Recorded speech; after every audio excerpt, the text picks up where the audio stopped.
The Kurt Weiss plant used to be laid out in monolithic departments. All the drills in one area, single or vertical spindle machines in another, grinders somewhere else. Parts traveled nearly a mile back and forth across the shop. Workers didn't send one or two pieces, they sent buckets, boxes, skids full. Under their continuous improvement plan, they've completed a new manufacturing cell layout. Parts travel is down to 500 feet instead of about 5,000 feet. The assembly bench is right in the middle. Now, when the assembler has to put a nut into a vise or a screw into a nut and it doesn't fit, he only has to go 10 feet to tell the previous operator that something's going wrong with the process. And together, they do something about it.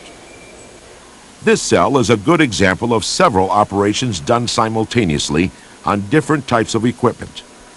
Machine tools are clustered to get the job done, and operators do several tasks during the cycle time.